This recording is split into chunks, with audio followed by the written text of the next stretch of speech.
এই টি-20 ওয়ার্ল্ড কাপটা শুরুর আগে যদি কেউ বলতো যে জিম্বাবুয়েকে সুপার 8-এ দেখা যাবে তাহলে আমরা নিশ্চয়ই তাকে পাগল বলতাম। বা যদি আরও আগ বাড়িয়ে কেউ বলতো যে জিম্বাবুয়ে গ্রুপ চ্যাম্পিয়ন হিসেবে সুপার 8-এ যাবে তাহলে আমরা কি বলতাম? অফকোর্স আমরা এটাকে নিয়ে হাসি ঠাট্টা তামাশা বা মজা করতাম। সেটাকেই কিন্তু বাস্তবে প্রমাণ করে দেখিয়েছে জিম্বাবুয়ে। আইসিসির গ্রুপিং সিস্টেমটা যদি দেখে থাকেন তাহলে কিন্তু কারা সুপার 8-এ উঠবে সেখান থেকে কিন্তু একটা সিডিং সিস্টেমে জিম্বাবুয়েকে তারা বাদ রেখেই কিন্তু সেভাবে অস্ট্রেলিয়াকে নিয়ে প্ল্যান করেছে। সেখানে আজকে কি দেখা যাচ্ছে? অস্ট্রেলিয়াকে গ্রুপ স্টেজ থেকে বিদায় করে দিয়েছে এবং কোন সে টিম? জিম্বাবুয়ে। ক্রিকেটে অলৌকিক কিছু যদি হওয়ার থেকে থাকে তাহলে সেটা কিন্তু খুব মাঝে মাঝে দেখা যায়। আর এই বিশ্বকাপের অলৌকিক কিছু যেটা ঘটে গেল সেটা হচ্ছে জিম্বাবুয়ের গ্রুপ চ্যাম্পিয়ন হয়ে সুপার 8-এ যাওয়াটা। যেই দলটাকে নিয়ে বিশ্বকাপ শুরুর আগে কেউ তাদেরকে গোনায় ধরেনি, কোনো ইকুয়েশনের মধ্যে ধরেনি, সেই দলটা কিন্তু আজকে গ্রুপ চ্যাম্পিয়ন হয়ে সুপার 8-এ। জিম্বাবুয়ে ক্রিকেট টিমটা কিন্তু বছরের পর বছর ধরে আর্থিক সংকট, বোর্ড রাজনীতি বা প্লেয়ার এক্সোডাস সব কিছুর ভেতর দিয়ে গিয়েছে। কিন্তু এবারে বিশ্বকাপে এসে তারা দেখিয়েছে নাম নয়, ফর্মই কিন্তু কথা বলে। ইতিহাস নয়, বর্তমানেই ম্যাচ জেতায়। আজকের এই কন্টেন্টে যে টাইটেলটা দিয়েছি, রাজার নেতৃত্বের রাজ্য জয়, সেটা আসলে কি? জিম্বাবুয়ের এই উত্থানটার পেছনের গল্পটাও আসলে কি সেটা নিয়ে কিন্তু আজকের এই ভিডিওটা করছি। So without further edu let's get started.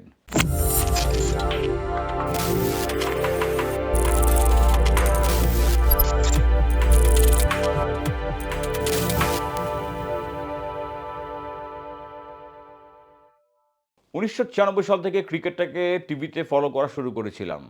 1999 সাল থেকে ক্রিকেট বিশ্বকাপটা খুব ক্লোজলি ফলো করছি এবং এখন পর্যন্ত করে যাচ্ছি। যারা কিনা সেই 90 দশকের জিম্বাবুয়ের কথা জেনে থাকেন, যারা তখন খেলা দেখেছিলেন, তারা খুব ভালো করেই জানবেন জিম্বাবুয়ে তখন একটা সলিড টিম ছিল। জিম্বাবুয়েকে সবাই কিন্তু সমীহ করতো, কারণ সেই সময়ের অ্যান্ডি ফ্লাওয়ারের কথা যদি বলি বা flower brothers, Andy flower, grand flower, আপনি খুব ভালো করে মনে করে দেখবেন তাদের ক্যাপ্টেন ছিলেন অ্যালাস্টার ক্যাম্বেল, হিথ স্ট্রিক ছিলেন, পল স্ট্র্যাং ছিলেন, ব্রায়ান স্ট্র্যাং ছিলেন, মারে গুডিনের মতন প্লেয়ার ছিলেন, স্টুয়ার্ট কার্লাইলের মতন প্লেয়ার ছিলেন। তাদের খেলা হেনরি অলঙ্গা আরেকজন ফাস্ট বোলার ছিলেন তাদের।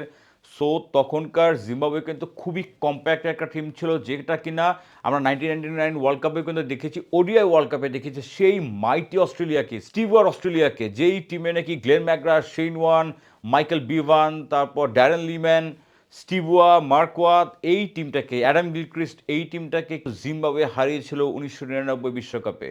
জিম্বাবুয়েকে কিন্তু তখন কনসিডারেবল অপোনেন্ট হিসেবে চিন্তা করা হতো, কারণ তাদের সেই ফাইট করার মতন ক্যাপাবিলিটি ছিল। হয়তোবা তাদেরকে ওয়ার্ল্ড কাপের চ্যাম্পিয়ন হিসেবে কনসিডারেশন কখনোই করা হতো না, কিন্তু তাই বলে জিম্বাবুয়েকে যেভাবে এখন অবহেলা করা হয়, জিম্বাবুয়েকে যেভাবে ছোট টিম হিসেবে দেখা হয়, সেটা কিন্তু ওই সময়কার জিম্বাবুয়েকে দেখা হইতো না টিল 2003 পর্যন্ত, যখন থেকে কিনা জিম্বাবুয়ের ক্রিকেট বোর্ডের ভেতরে রাজনীতি ঢুকে গিয়েছিল। জিম্বাবুয়ের ক্রিকেট বোর্ডটা যখন নাকি বিভিন্ন রকম বর্ণবাদ এবং রাজনীতি, তারপর যদি বলি দুর্নীতি, সব কিছু মিলিয়ে যখন জিম্বাবুয়ে ক্রিকেটটাতে ভাঙ্গন শুরু হলো, এর আগ পর্যন্ত কিন্তু জিম্বাবুয়ে ছিল একটা ফর্মিডেবল অপোনেন্ট, যাকে কিনা সবাই সমীহ করতো। সেই জিম্বাবুয়ে আস্তে আস্তে ভেঙে যায়। সেই জিম্বাবুয়ে কিন্তু একটা সময়ে শুধুমাত্র বাংলাদেশের বন্ধু হিসেবে পরিচিত থাকে, কারণ বাংলাদেশের সাথেই তাদের এই বাইল্যাটারাল সিরিজ শুধু জিম্বাবুয়েকে খেলতে দেখা যেত। কিন্তু জিম্বাবুয়ে আস্তে আস্তে করে ক্রিকেটে যেন অবনমন ঘটতে ঘটতে একটা সার্টেন টাইম এসে দেখা গেল জিম্বাবুয়ে হারিয়ে গিয়েছে। জিম্বাবুয়ের সেই সেট অফ প্লেয়ার্স তো নেই, বরং বি গ্রেডের বা সি গ্রেডের প্লেয়ারদেরকে নিয়ে জিম্বাবুয়ে কোনো মতে ক্রিকেটটাকে কিন্তু কন্টিনিউ করছিল। সেইখান থেকে জিম্বাবুয়ে কিভাবে ঘুরে দাঁড়ালো, সেখান থেকে জিম্বাবুয়ে কিভাবে করে আবারও এখন এই ওয়ার্ল্ড স্টেজে এসে পারফর্ম করছে। অবভিয়াসলি আপনি যদি বলেন যে অস্ট্রেলিয়াকে হারানো কি ফ্লুক ছিল, না, তারা পারফরমেন্স করে, তারা ডোমিনেট করে কিন্তু ম্যাচটা জিতেছে। পরের ম্যাচে কি করেছে, যেখানে নাকি শ্রীলঙ্কার মাটিতে এত দুর্দান্তভাবে ডোমিনেট করে শ্রীলঙ্কাকে হারিয়েছে এই বিশ্বকাপে, সেটা কিন্তু আসলেই বলে দেয় যে জিম্বাবুয়ে হয়তোবা নতুন কিছুর সামনে যাচ্ছে, বা একটা ট্রান্সফরমেশন হয়ে এখন যে স্টেজে এসে জিম্বাবুয়ে দাঁড়িয়েছে, এই জিম্বাবুয়েকে কিন্তু একেবারে ফেলে দেওয়া যাবে না।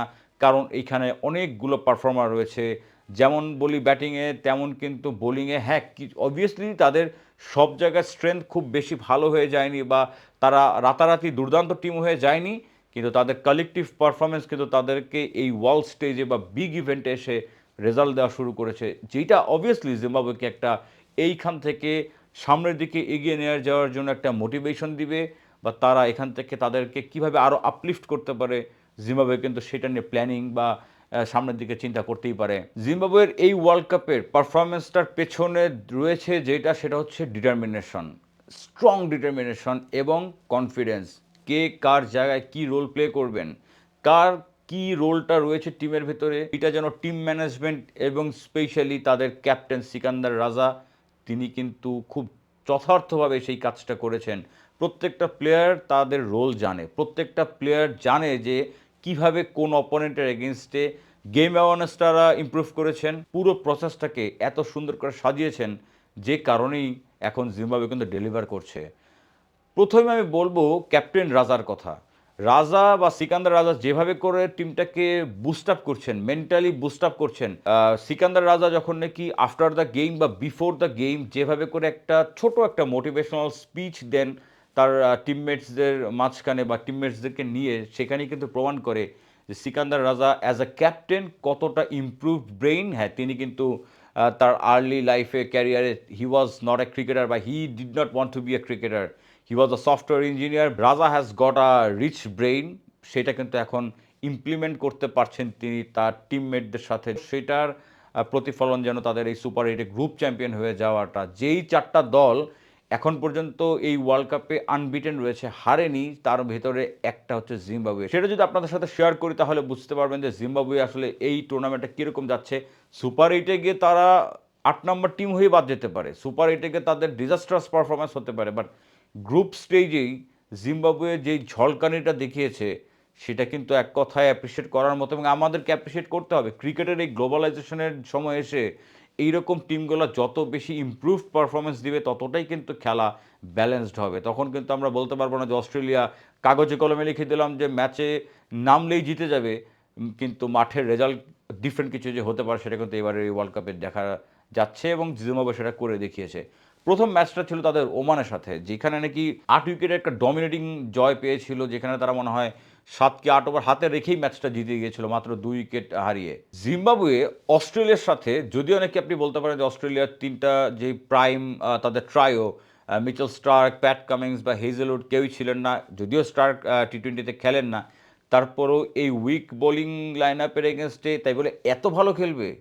জিম্বাবুয়ে সেখানে 2 উইকেট হারিয়ে 20 ওভারে 169 রান করে, আর যেটা চেস ডাউন করতে গিয়ে অস্ট্রেলিয়া মাত্র 146 রান করে অল আউট হয়ে যায়। এবং আপনি দেখে থাকবেন অস্ট্রেলিয়ার একমাত্র ব্যাট রেনশো ছাড়া কেউই দাঁড়াতে পারেনি, কেউ জিম্বাবুয়ের বোলিংয়ের এগেনস্টে দাঁড়াতেই পারেনি, অ্যাটাকই করতে পারেনি, রান বের করতে পারেননি। গ্লেন ম্যাক্সওয়েলের মতন প্লেয়ারও কিন্তু 13 রান করতে যে স্ট্রাগলটা তিনি করেছিলেন। আমি যদি জিম্বাবুয়ের ব্যাটিংয়ে যাই সেখানে আপনি আবার দেখবেন উল্টো জিনিস। ব্রায়ান বেনেট অপরাজিত ছিলেন 64 রানস করে, এটা কিন্তু মাত্র 56 বলে, এবং সিকান্দার রাজা 13 বলে 25 রান করে নট আউট ছিলেন 192 স্ট্রাইক রেটে। বুঝতেই পারছেন যে কীরকম ডোমিনেটটা করেছিল ব্যাটিংয়ে জিম্বাবুয়ে, যেটা ছিল কলম্বোতে। কলম্বে প্রেমাদাসা কিন্তু একটু স্লো টার্নিং উইকেট, এবারে যে বিহেভিয়ারটা দেখছি সেইখানে উল্টা অ্যাডাম জাম্পার অস্ট্রেলিয়া কিছুই করতে পারে নাই। সেখানে জিম্বাবুয়ের কিন্তু ব্লেসিং মুজারাবানি অসাধারণ বল করেছেন, 4 ওভারে 17 রানে 4 উইকেট নিয়েছেন। ব্লেসিং মুজারাবানিকে নিয়ে একটা কথা কিন্তু বলতেই হবে, তিনি কিন্তু ইংলিশ কাউন্টিতে রেগুলার খেলেছেন। তিনি গত বছরের আইপিএলে কিন্তু রয়্যাল চ্যালেঞ্জার্সের টিমে চান্সও পেয়েছিলেন। হ্যাঁ, তিনি কোনো ম্যাচ খেলেননি, বিভিন্ন রকম ফ্র্যাঞ্চাইজি লিগে কিন্তু তিনি খেলছেন। ব্লেসিং মুজারাবানি সেদিন অস্ট্রেলিয়াকে কিন্তু ধসিয়ে দিয়েছিলেন।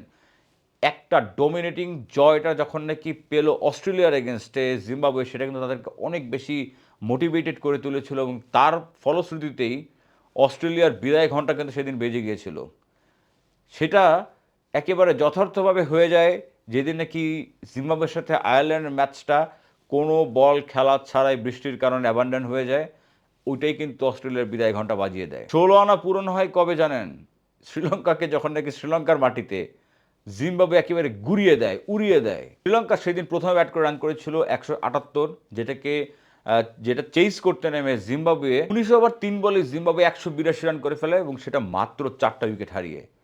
এই দিনও ব্রায়ান বেনেট 63 করে নট আউট থাকেন, বাট ক্রুশিয়াল যে রোলটা প্লে করেছিলেন সেটা ছিল সিকান্দার রাজা। ম্যাচ শেষ করে বেরিয়ে আসতে না পারলেও ম্যাচ জয়ের জন্য যা যা করার দরকার তিনি সেটা করেই যেন আউট হয়েছিলেন। 26 বলে 45 রানের একটা দুর্দান্ত ইনিংস খেলেছিলেন, 4 ছক্কা সেদিন তিনি মেরেছিলেন, যেন তেন ছক্কা না, বড় বড় ছক্কা তিনি মেরেছিলেন। ওইটাই কিন্তু ওই ইনিংসটাই কিন্তু ডিসাইড করে দেয় যে এই ম্যাচে শ্রীলঙ্কাকে হারাতে যাচ্ছে জিম্বাবুয়ে, এবং তাই হয়েছিল। এই যে জিম্বাবুয়ের এইবারের আনবিটেন থেকে গ্রুপ স্টেজ পার করে সুপার এইটে যাওয়াটা, এটার পেছনে যে বলছিলাম প্রথমে যে একটা কালেকটিভ পারফরমেন্স, টিম পারফরমেন্স রয়েছে। আপনি দেখেন কয়েক বছর আগ পর্যন্ত কিন্তু জিম্বাবুয়ের টিমে এত পারফরমেন্স ছিল না। এখন আপনি দেখবেন টপ অর্ডারে ব্রায়ান বেনেটের মতন একটা সলিড ওপেনার রয়েছে। তারপর আমি যদি বলি বেন কারেন, যিনি কিনা স্যাম কারেনের ভাই। আপনি দেখবেন সিকান্দার রাজা তো রয়েছেনই, তার সাথে ক্রেইগ আরভাইন, মারুমনির কথা বলতে পারেন, তারপর রায়ান বলের কথা বলতে পারেন, ডিওন মায়ার্স, তারপর রয়েছে ব্র্যাড ইভান্স। খুবই ভালো একটা ইনক্লুশন কিন্তু তাদের এই টিমে। তারা কিন্তু তাদের যে এক্সপেরিয়েন্স ক্যাম্পেইনার ছিলেন গ্র্যাম ক্রিমার, লেগ স্পিনার, তাকেও কিন্তু এই ওয়ার্ল্ড কাপের জন্য তারা ফিরিয়ে এনেছিলেন। তো অ্যাজ এ হোল তারা কিন্তু এই কালেকটিভ পারফরমেন্স দিয়েই কিন্তু তারা এত বেটার পারফরমেন্সটা পাচ্ছে, তারা এত বেটার আউটপুটটা পাচ্ছে, যেটা কিনা ক্রিকেটে obviously it's not a one man show বা একজনের হাতেই কিন্তু টি-টোয়েন্টিতে আমরা যেটা বলে থাকি যে একজন দুইজন ভালো পারফরমেন্স করলে কিন্তু সেইটা অনেকটাই বুস্ট আপ করে, কিন্তু যখন নাকি অ্যাজ এ হোল আপনি একটা টিম হিসেবে বা আপনি একটা ইউনিট হিসেবে পারফর্ম করবেন, তখন কিন্তু আপনার জয়ের চান্সটা বা উইনিং পসিবিলিটিটা অনেক বেশি আকারে বেড়ে যায়, যেটা কিনা জিম্বাবুয়ে এখন করে দেখাচ্ছে। এই যে কালেকটিভ পারফর্মাররা, এই পারফরমেন্সগুলোই কিন্তু বা এই পারফর্মাররাই কিন্তু অ্যাবসেন্ট ছিলেন এতদিন ধরে জিম্বাবুয়ের টিমটাতে, এবং আস্তে আস্তে যখন নাকি জিম্বাবুয়ের বোর্ডটা সেটেল হয়েছে, ভালো সিস্টেম ডেভেলপ করতে পেরেছে এবং তাদের ফার্স্ট ক্লাস ক্রিকেটের ডেভেলপমেন্ট করতে পেরেছে কিছুর অংশে, এবং তাদের অনেকগুলো প্লেয়ারই যখন নাকি বাইরের দেশে ভালো ভালো জায়গায় খেলছে, তাদের কিন্তু আস্তে আস্তে করে এই ক্রিকেটের ইনফ্রাস্ট্রাকচারটা ডেভেলপ করার কারণে, ক্রিকেটের সিস্টেমটাকে ডেভেলপ করার কারণেই তারা এখন সেই ফলটা পাচ্ছে, এবং এটা নেতৃত্ব দিচ্ছেন কে? সিকান্দার রাজা, যিনি কিনা সারা ওয়ার্ল্ডের সমস্ত ফ্র্যাঞ্চাইজি লিগে খেলছেন। তিনি এখনও অ্যাট দ্য এজ অফ 37-38 এখনও কিন্তু তিনি হটকেক ফ্র্যাঞ্চাইজি লিগগুলার, পিএসএলে যেমন করে খেলছেন, আইপিএলে খেলেছেন, তিনি কিন্তু আইএল টি-টোয়েন্টিতে খেলছেন, বাংলাদেশ প্রিমিয়ার লিগে খেলছেন। সো সিকান্দার রাজার মতন একজন নায়ক বা একজন রাজা যখন নাকি সামনে থেকে নেতৃত্ব দিবেন, তখন তার রাজ্য জয় করা কিন্তু খুবই সম্ভব। জিম্বাবুয়ে কিন্তু সেটাই করে দেখাচ্ছে। সিকান্দার রাজা তিনি বলেন ব্যাটে, বলেন বোলিংয়ে, বলেন আপনি ক্যাপ্টেন্সিতে দুর্দান্ত পারফর্ম করছেন। সিকান্দার রাজা যেন তাদের সেই হারিয়ে যাওয়া ক্রিকেটের ঐতিহ্যটাকে আবারও ফিরিয়ে আনতে পারছেন তার নেতৃত্ব গুণে, এবং তার সাথে পুরো দলটা যে সমন্বয়টা দেখা যাচ্ছে সেইটারই কারণে জিম্বাবুয়ে হয়তোবা আরও এগিয়ে যাবে। এবং আমিও কিন্তু আশা করব, বা আমার মতন ক্রিকেট ফ্যান যারা রয়েছেন, ক্রিকেটের যারা নাকি ভালো দেখতে চান বা ক্রিকেটের গ্লোবাল এক্সপানশন দেখতে চান, ক্রিকেটের খেলার মানটা যাতে আরও বৃদ্ধি হোক বা আরও বেশি যাতে কম্পিটিশনটা বেড়ে যায়, সেজন্য এই জিম্বাবুয়ের মতন টিমদেরকে উঠে আসতে হবে, পারফর্ম করতে হবে।